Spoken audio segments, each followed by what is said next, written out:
Pagpalang umaga po sa bawat isa. Purihin po ang Panginoon. Narito tayo muli sa pag-aaral ng salita ng Diyos. Tuwing umaga, tayo po ay papasimula muli sa panibagong pag-aaral po natin sa araw na ito. At patuloy po na samahan tayo ng Panginoon sa ating panandaliang pag-aaral sa araw na ito na isang magandang sinyales ng pagpapakita natin ng taos-pusong pagmamahal sa Panginoon sa pamamagitan ng pag-una sa Panginoon sa ating bawat araw. Tayo po muna yung manalangin. Aming Ama, salamat po sa inyo sa araw na ito. Patuloy po na samahan niyo po kami sa tulong ng Santong Espiritu sa aming pag-aaral, O Diyos, na ang bagay na ito ay magbigay ng kaluguran, Panginoon, sa inyo. At higit sa lahat, Panginoon, ay mabigyan kami ng panibagong kaalaman, kalakasan sa pananampalataya, Panginoon, at kaunawaan patungkol sa inyong mga salita at pangako. Salamat po, O Diyos, sa bawat isang narito na kasama namin na naikiisa sa pagdasalo-salo ng inyong mensahe. Patuloy po na magdulot ito, Panginoon, ng mabuting aral para po sa amin. Salamat, Panginoon. Nagkakatiwala po namin sa inyong lahat sa pangalan ni Jesus. Amen. Purihin po ang Panginoon. Buksan po natin ang ating mga Biblia sa Colossus chapter 3, verse 3 to 4. Babasahin ko po ito sa English at ganoon din po sa Tagalog. Colossians chapter 3, verse 3 to 4. Colossus 3 hanggang 4. Kaya po dito, basahin ko po muna sa Tagalog.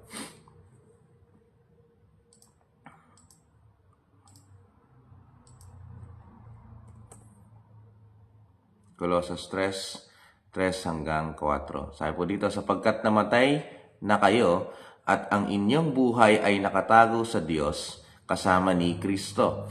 Si Kristo ang inyong buhay at kapag siya'y nahayag na, mahayag din kayong kasama niya at makakahati sa kanyang kaluwalhatian. Sabi sa English po, for you died and your life is hidden with Christ in God. When Christ, who is our life, appears, then you also will appear with Him in glory. Pag sinabi natin pong hidden, sa wikang Griego, ang salitang hidden po ay crypto, na ibig sabihin po ay kinonceal, tinago, o kaya ay iniingatan. Sa kanyang pagtago, ito ay iniingatan, o kaya ay itinabi, stored away. Sa contextual meaning po nito, sa Colossus po kasi, ang mga Kristiyano sa Colossus, nung panahon na ang Apostol Pablo ay sumusulat, na-influensyahan sila ng mga filosofiya at mga iba't ibang mga relihiyon na patungkol sa mga hidden wisdom, hidden knowledge, o kaya mga secret wisdom or secret knowledge, at naihalo na ito dun sa kanilang pananampalataya. Kaya ang response ni Apostol Pablo sa Colossians chapter 2 verse 3 ay ganito. Babasahin ko na lang po sa English. In Christ are hidden all treasures of wisdom and knowledge.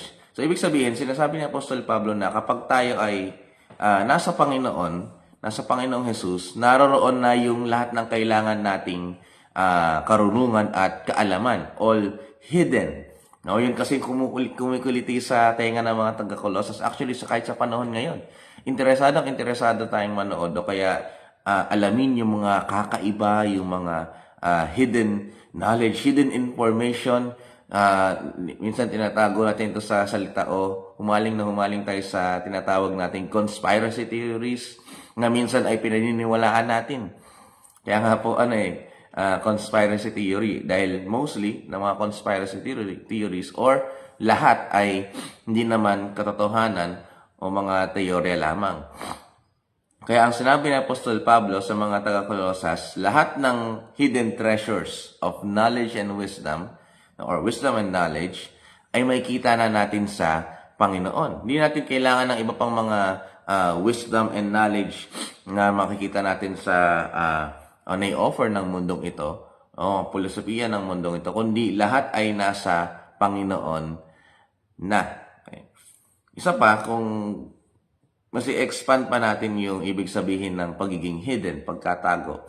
Nung panahon na ito, in ancient times, ang pagiging o pagtatago, paghid, no, ng mga mahalagang bagay ay nakikita sa mga jars of clay, no, sa mga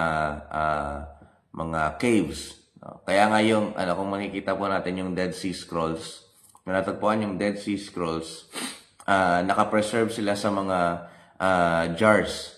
At nung natagpuan, nakita nila na maayos yung pagkakapreserve nito, kaya na hatak pa papalabas. No? Pag tinago natin yung isang bagay or hidden thing, no, ay protected, at pag ito'y tinago, pwede rin ito mapag-alaman na malaki ang halaga, no, o kaya ay pine-preserve. Okay? Sa Old Testament, alam natin na meron tayong tinatawag na city of refuge para sa kanilang protection. Kapag ikaw ay nagkasala, no, na hindi mo sinasadya at ikaw ay hinahanap na ikaw ay papatayin, pwede ka pumunta sa City of Refuge para manganlong. Para pag ikaw ay nasa loob ng City of Refuge, hindi ka pwedeng patayin, no, at naproproteksyonan ka. No, kapag namatay na yung high priest na pwesto dun sa City of Refuge na iyon, maabsuelto ka sa iyong mga pagkakasala. No, yun yung ginagawang ng panahon ng Old Testament. So yung City of Refuge, in a way, inahide niya o tinatago niya yung mga nagkakasala, no, para sa protection. No? Kaya nakahanap sila ng onting security para sa kanilang mga buhay. Kung alalahanin natin sa Book of Psalms, nababanggit doon na, "You are my hiding place." No? Na babanggit sa Biblia na ang ating hiding place para sa protection. No? Sabi pa nga sa isang talata, "You are my hiding place and my shield." No? Ang Panginoon ng ating, sa Panginoon tayo pwedeng manganlong at siya ang magproprotekta sa atin. No? Pag sinabi kasi po na hidden with God, isa pa, pag sinabi natin hidden with God sa Old Testament,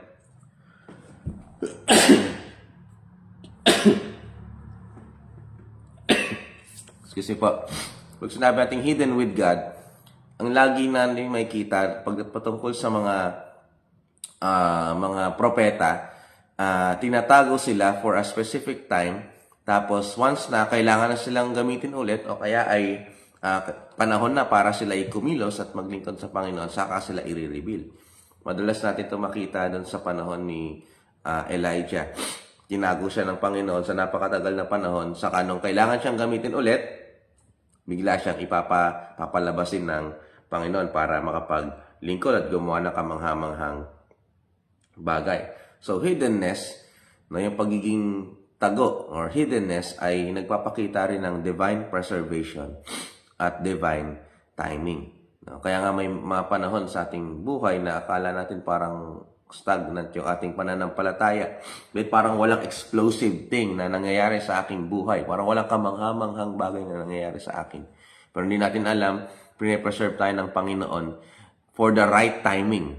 No, madalas na may isip agad yan yung mga hindi pa nakapag-asawa, no, na parang hindi mo makahanap ng manliligaw, para ba akong hindi naman ako nagtatago, pero bakit parang hindi mo makahanap ng manliligaw? Baka mamaya ay ang gusto lang gawin ng Panginoon ay tinatago ka for a specific time at place na makakatagpo mo yung mapapangasawa. May mga pagkakataon na gano'n. At para maunawaan pa natin ng lubusan yung sinasabi sa talatang binasa natin kanina na hidden with Christ in God, tingnan natin yung ilang mga puntong hinanda po natin dito. Pag sinabi nating hidden with Christ, ibig sabihin po nun yung ating identity na ay nasa Panginoon, hindi na sa ating sarili. Your true self is no longer exposed to the old identity. It is relocated into Christ. Alam natin, sa 2 Korinto, sinasabi doon na if anyone is in Christ, tayo ay bagong nilalang na. No? Sa Galatia, binabanggit din po doon na tayo ay napako kasama ni Kristo at ang Panginoong Jesus na ang namumuhay sa atin. No? Sabi pa nga doon sa Efeso chapter 2, verse 6, tayo ay binuhay muli kasama ni Kristo at kasamang nakaupo, no, into the heavenly places in Christ Jesus. No? Kaya nga, makikita natin na ang binibear natin na pangalan at identity ngayon ay sa Panginoong Jesus na, hindi na katulad natin. hindi lang binago ng Panginoon yung ating identity, kundi ang ating identity mismo ay nakapwesto na sa Panginoon. So, ang ating dinadalang pangalan ay hindi pangalan na sarili nating pangalan, kundi pangalan ng Panginoong Jesus. Kaya nga sa ating pananampalataya, sino ang nakukutya kapag tayo ay hindi nakapamuhay ayon sa ating pananampalataya? Ang Panginoon. Lagi nababanggit din yan sa New Testament. Ayusin natin yung pamumuhay natin para hindi mapahiya yung mabuting balita, para hindi masabihan ng masama ang Panginoon. Kaya dapat yung ating pamumuhay ay sumang-ayon talaga sa ating pananampalataya kasi ang nakukutya ay ang Panginoong Diyos. Kung maalala rin po natin sa Old Testament, nung panahon na nasakop na, no, nasa panahon ng exile ang Israel, no, ang nasa isip ng mga Babylonian Empire noon, o ng Babylonian Empire noon, na mas makapangyarihan yung Diyos namin kaysa sa Diyos nyo. Nasaan na yung Diyos nyo na humati ng dagat? Diyos nyo na nagpabagsak ng napakakapal na pader. No, yung Diyos na nagdala sa inyo sa napakaraming tagumpay. No. Ganun ang nasa isip nila. No. Dahil sila yung nakapagsakop sa bayang Israel, nakapagpabihag sa bayang Israel. No. Iniisip nila ngayon na ang Diyos nila ay mas makapangyarihan. Kaya nga sa aklat ng Ezekiel, sinabi ng Panginoon, papalayain ko kayo hindi dahil sa lab na lab ko kayo o kaya dahil karapat dapat kayo, hindi. Pinalaya ko kayo dahil na papahiya yung aking pangalan. No? Nakukutya yung aking pangalan dahil sa inyo. No? Kaya papatunayan ng Panginoon na siya'y mas makapangyarihan kaysa sa Diyos-Diyosan ng Babylonian Empire at Persian Empire sa pamamagitan ng paglaya ng Israel doon sa exile. No? Kaya nga, dahil nasa bear natin yung identity ng Panginoon, and our identity is now in Christ, kailangan mamuhay tayo ng nasa kaayusan.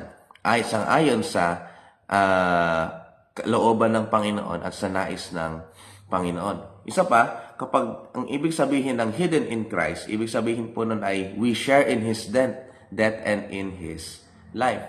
Ibig sabihin ng hidden na sa Panginoong Jesus or nakatago sa Panginoong Jesus, ibig sabihin po nun ay tayo ay nakiisa sa Kanyang kamatayan, sa Kanyang pagkakalibing, at sa Kanyang muling pagkabuhay.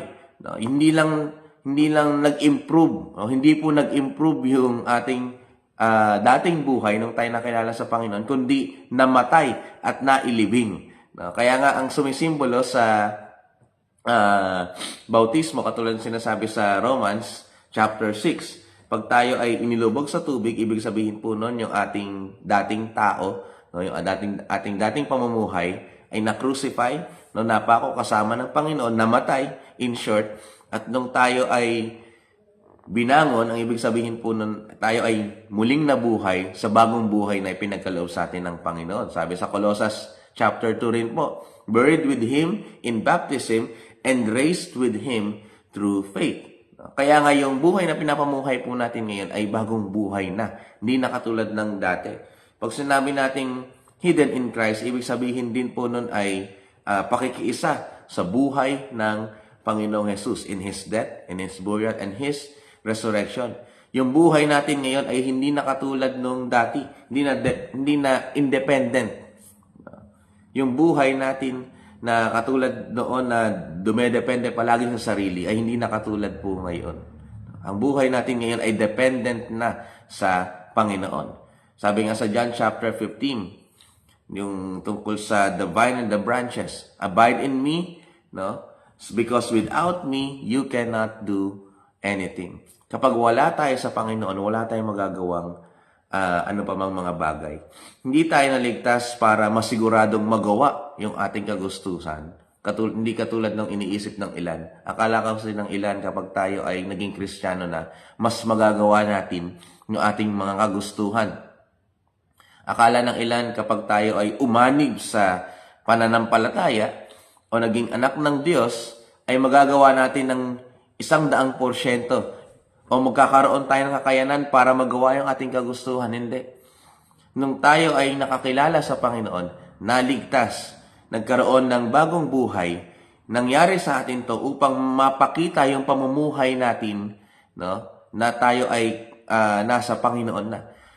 Nangyari sa atin ito at tayo ay naligtas, Hindi para magawa yung ating kagustuhan, kundi mapakita ang Panginoong Jesus sa ating buhay. Hindi para mapakita si Joel Paul na nag-improve, no? Kundi maipakita ang Panginoong Jesus. Kaya nga, nung panahon na sa lugar ng Antioch, sa Aklat ng Mga Gawa, bakit tinawag na mga Kristiyano? Kasi nakikita nila ang Panginoong Jesus sa buhay ng mga taong ito. Nakikita nila na sinusunod nila yung mga aral ni Kristo. Ganun po yung dapat na maging pamumuhay po natin. Hindi tayo naligtas para magawa yung ating mga kagustuhan o magkaroon ng kakayanan. At lagi natin sinasabi, I can do all things through Christ. Kaya ko nang pumaldo ngayon. Kaya ko nang maabot yung aking pangarap. Kaya ko nang magawa yung aking mga kagustuhan. Hindi. Tayo ay naligtas para maipamuhay ang buhay ng Panginoong Jesus. Yung bagong buhay na ito, ang daladala niyang pangalan na hindi yung dati mong pangalan na marumi, kundi ang daladala niyang pangalan na yung pangalan ng Panginoong Jesus. Yun ang dapat nating maipamuhay. Ngayon, to be hidden in Christ, ibig sabihin din po nun ay maging secure. Katulad na nabanggit po natin kanina, yung mga tinatago sinisecure. To be hidden with Christ means we are secured in Him. Divine protection and preservation. Pag tayo ay nakatago sa Panginoon, hindi po yan nagpapakita ng kahinaan. Actually nga, malagandang bagay ito para sa atin. Hiddenness is not weakness. It is divine security. Meron tayong protection ngayon dahil tayo ay nakatago sa Panginoon. Iniisip kasi ng ilan, pag sinabing protection ay iwas ka lang sa kapahamakan, iwas ka lang na madapa, maaksidente, at marami pang ibang mga bagay, iwas ka sa gulo. Hindi lang po yung ganong, hindi lang po yun ang tinutukoy nun kapag secure sa Panginoon. Sabi sa John chapter 10 verse 28 to 29, basahin na lang po natin doon sa ibang pagkakataon. Kapag tayo ay nasa Panginoon na, walang sino man na makakaagaw sa atin sa kamay ng Panginoon. When we are secured in Christ, hidden with Christ, walang makakaagaw sa atin sa Panginoon. No one can snatch them out of my hand.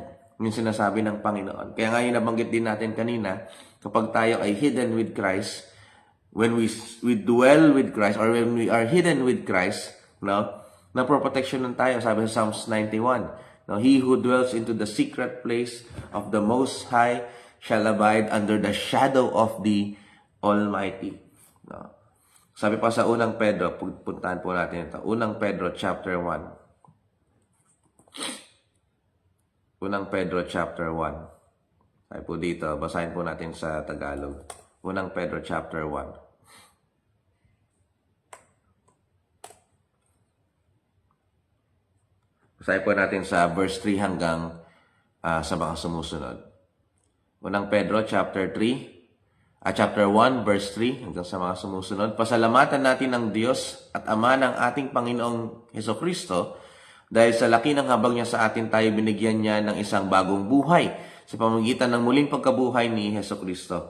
Ito ang nagbigay sa atin ng isang buhay na pag-asa na magmamana tayo ng kayamanang hindi masisira at walang kapintasan at hindi kukupas na hinihanda ng Diyos sa langit para sa inyo. Sa pamamagitan ng inyong pananampalataya, iniingatan kayo ng kapangyarihan ng Diyos habang hinihintay ninyo ang kaligtasang nakahandang ihayag sa katapusan ng panahon. Sabi doon, sa pamamagitan ng pananampalataya natin sa Panginoon, iniingatan tayo ng kapangyarihan ng Diyos. Kapag tayo ay hidden with Christ, tayo ay iniingatan.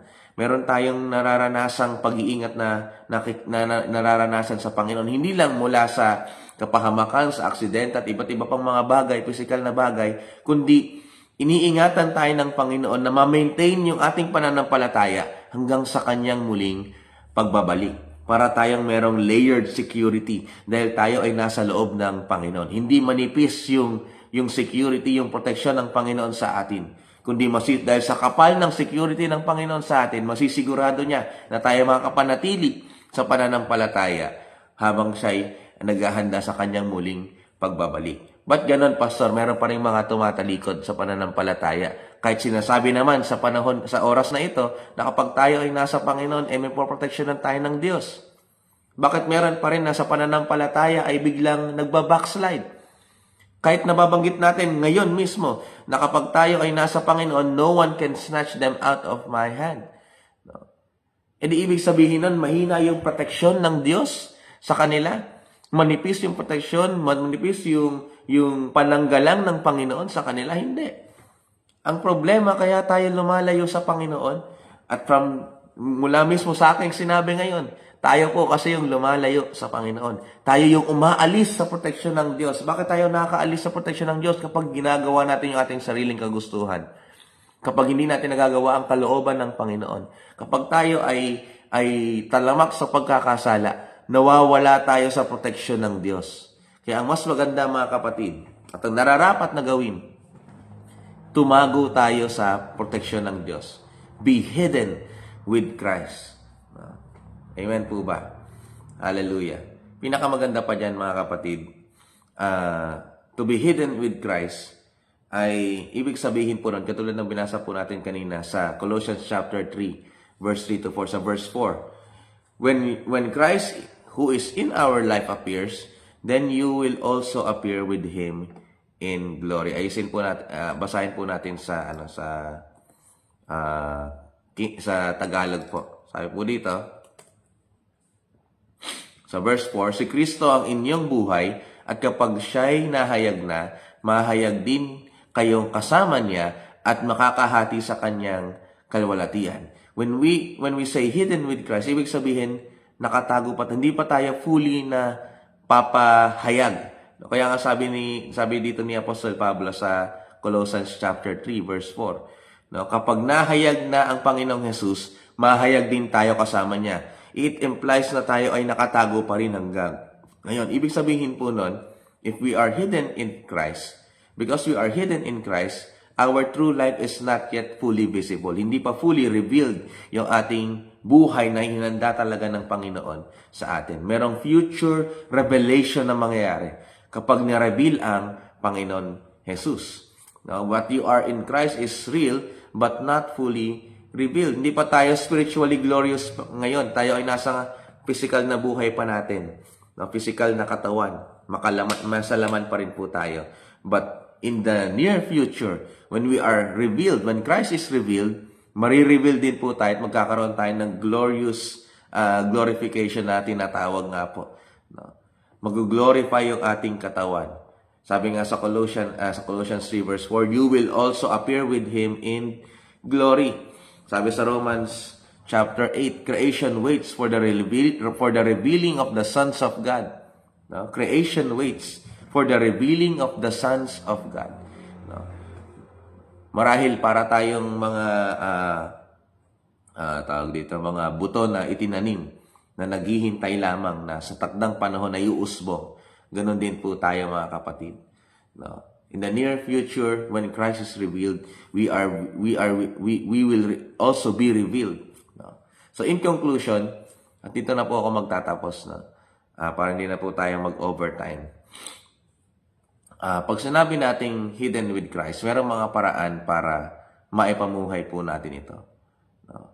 Sa lahat ng nabanggit po ngayon, sabi dito sa Ephesians chapter 2 verse 6, na nabanggit din po natin kanina, raised us up together, seated us together in the heavenly places with Christ. Tayo ay nakaupo ngayon kasama ni Kristo sa heavenly places. Ibig sabihin po nun,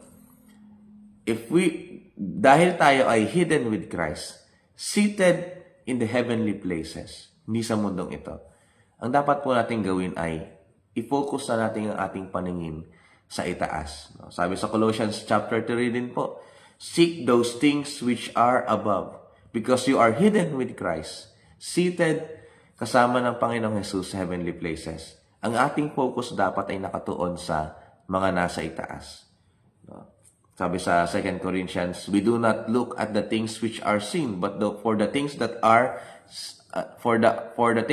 unseen. Hindi tayo nakatutok doon sa mga bagay na nakikita natin, kundi sa mga bagay na hindi natin nakikita. Mga bagay na nasa itaas, mga spiritual na bagay. Kaya nga ang payo ng Panginoong Jesus sa atin, sa Matthew chapter 6, wag tayo mag-ipon ng kayamanan dito sa lupa, kundi mag-ipon tayo ng kayamanan sa kalangitan. Hiddenness produces detachment from worldly identity and attachment to eternal identity. Kung ulitin ko po, nung tayo ay tinago ng Panginoon, when we are hidden in Christ, and seated at the heavenly places, nagkaroon na tayo ng detachment sa mundo. When we are hidden with Christ, we are being detached from the world. Ang lahat ng nakatago sa Panginoong Jesus, ay hindi na nananatili sa kamunduhan. Ito ay mga nalayo na sa kadiliman at napunta na sa kaliwanagan. Kung tutusin nga mga kapatid, ito pa isa sa magandang bagay. Pag tayo ay nakatago sa Panginoong Jesus, when we are hidden in Christ. Kung tutusin, ang Panginoon kasi madalas nating turingin na parang backer ng buhay natin. Dahil sa Panginoong Jesus, kaya kong gawin yan, kaya kong gawin to. Dahil sa Panginoong Jesus, nagawa ko yung bagay na ito, nagawa ko yung bagay na iyan. Pero hindi po siya, hindi lang po siya pwedeng turingin na parang backer. Hindi lang parang backer ang Panginoon ng ating buhay, kundi dala natin mismo ang pangalan ng Panginoong Jesus sa mundong ito. Siya talaga yung nakaharap sa atin. Pag tayo ay lumalakad sa mundong ito, habang namumuhay tayo sa mundong ito, ang nasa unahan natin ay ang pangalan ng Panginoon. Kaya nga naman, sa ating paglakad, sa ating pamumuhay, in our walk in this life, nakakasumpong tayo ng pabor. Nakakasumpong tayo ng sumasaganang biyaya. Nararanasan natin ang pag-ibig at pag-iingat ng Panginoon. Hindi dahil meron tayong malakas na backer na nasa likuran, kundi dahil dala natin ang pangalan ng Panginoong Jesus. At dahil dala natin ang pangalan ng Panginoong Jesus, ang kanyang identity, because we are hidden with Christ. Pag hidden with Christ, hindi makikita yung iyong dating buhay eh. When you are hidden with Christ, hindi ka makikita mismo. Ang nakikita talaga ay ikaw. At dahil ang pangalan ng Panginoong Jesus ang dala-dala natin, because we are hidden with Christ. Our identity is with Christ. Ang tugon ng Diyos Ama sa atin ngayon ay bibigyan tayo ng pabor, ng biyaya, bibigyan tayo ng protection, paparanas sa atin ang kanyang pag-ibig. Katulad nung naranasan ng Panginoong Jesus na narito siya sa buhay, sa mundong ito. Kaya kapag dala natin ang identity ng Panginoon, nararanasan natin ng pabor, biyaya, protection, pag-iingat, yung pag-ibig ng Diyos Ama sa buhay na ito. Hindi lang natin backer ang Panginoon. Dahil dala natin ang pangalan ng Panginoon, nararanasan natin ang mga bagay na iyon. Ang biyaya ng Diyos ay hindi isang reaksyon dahil sa kung sino tayo. Dahil ba ako'y si Pastor Joel? Dahil ba ako'y sikat na pastor? Ika'y magaling na worker? Magaling na evangelista? Gumagawa ng himala? Hindi natin nararanasan ang biyaya ng Panginoon dahil sa ating angking katatayuan o estado sa buhay o angking pangalan o malinis na pangalan, hindi. Kaya tayo binibigyan ng biyaya ng Panginoon. Ang biyaya ng Diyos ay hindi reaksyon dahil sa kung sino tayo, kundi tugon niya ito dahil taglay natin ang pagkakakilanlan ng Panginoong Jesus. Taglay natin ang identity ng Panginoong Jesus. Kaya nga naman binubuhusan tayo ng kanyang biyaya. Dito na po ako magtatapos sa talatang ito. Sa Roma chapter 5 verse 17. Sabi po dito sa Tagalog, sa pamamagitan ng pagsuway ng isang tao, si Adan, naghari ang kamatayan. Ngunit sa pamamagitan din ng isang tao, Panginoong Jesus, si Jesucristo, ang mga taong pinagpala ng sagana at tinuring na matuwid ng Diyos ay maghahari sa buhay. Basahin ko po ulit yon. Ngunit sa pamamagitan din ng isang tao, si Jesucristo, ang mga taong pinagpala ng sagana at itinuring na matuwid. Alam natin na nung tayo sumampalataya sa Panginoon, ang righteousness ng Panginoon ngayon ay nasa sa atin, hindi yung ating sariling righteousness. Sabi po doon, dahil sa pamamagitan ng isang tao sa ang Panginoong Jesus, ang mga taong pinagpala ng sagana at itinuring ng matuwid ng Diyos, pakinggan niya po ito, ay maghahari sa buhay. Salamat po sa Panginoon. Because we are hidden with Christ. Mararanasan natin ang dakilang pag-iingat ng Panginoon. Pabor ng Panginoon, biyaya ng Diyos sa kanyang pag-ibig na magtutulak sa atin at magbibigay sa atin ng napakadaming dahilan para ipamuhay ang pangalan ng Panginoon, ipamuhay ang buhay ng Diyos. Kaya nga, to be hidden with Christ, to share in His life, in His death and resurrection. Ipamuhay natin ang buhay ng Panginoon. Yun ang ibig sabihin ng to be hidden with Christ. Tayo po ay manalangin. Aming Ama, salamat po sa inyo sa umagang ito. Salamat dahil ang aming identity ay hindi na naming dating identity. Nung binago nyo kami, Panginoon, hindi na namin dala yung dati naming buhay. Nung binago nyo kami, Panginoon, hindi namin rin dala yung dati naming kakayanan. Ang dala namin, Panginoon, ay ang inyong identity, ang inyong pangalan, at kakayanan na nanggagaling po sa inyo. Maraming salamat po, Panginoon. At nang sa ganoon, Panginoon, nararanasan namin sumasaganang biyaya, pagpapala, proteksyon, Panginoon, sa lahat ng naririto sa mundong ito. At sumasaganang pag-ibig po ninyo. Maraming salamat po sa inyo. Nawa itong aral na ito, O Diyos, ay magsilbing paalala sa aming lahat na naririto, Panginoon, na nakikinig at may kinig pa sa mga susunod na pagkakataon. Na ang dahilan kaya kami hindi mawawala sa inyong kamay ay dahil nakatago kami sa inyo, Panginoon. Ang dahilan kaya kami nakapanatili sa pananampalataya ay dahil nakatago kami sa inyo. At ang magiging dahilan lang kaya kami mawawala sa pananampalataya, tatalikod sa inyo kapag aalis kami sa proteksyon na binibigay niyo po sa amin. Salamat po, Panginoon, sa inyo. Nawa ito'y magbigay sa amin ng katapangan na mas lalong mamuhay na sang-ayon sa inyong kalooban, sang-ayon sa inyong salita, O Diyos, sang-ayon sa kung anumang ang kalugod-lugod po sa inyo. Makapamuhay po kami, Panginoon, dala-dala ang inyong pangalan. At makita, ang lagi naming pinapanalangin, O Diyos, makita ang wangis po ninyo sa aming mga buhay. Para madala po namin ng totoo ang pagkatawag sa amin ng mga Kristiyano. Salamat po, Ama, sa aral na pinagkaloob niyo po sa amin sa oras na ito. Tulungan niyo po kami na may pamuhay po ito, O Diyos. Patuloy rin po kayong magbigay ng pagpapala at nararapat na tugon sa pangangailangan ng bawat isang nakikinig sa oras na ito. At patuloy po na sumagana ang biyaya sa aming buhay, sa mga magtatrabaho, papunta sa trabaho, pag-iingat po, at sa anumang mga kaabalahan namin sa araw na ito, O Diyos. Samahan niyo po kami at patuloy na ingatan. At sa buong buhay namin, Panginoon, wala kami ibang maitaas kundi kayo lamang, O Diyos. Salamat po. Pinupuri po namin kayo, Panginoon, at pinasasalamatan sa pangalan ni Jesus. Amen. God bless po. Sa bawat isa, salamat po sa Panginoon. Ngayong araw na ito, ipabalik na po ang Pastora Never dito po sa Taiwan.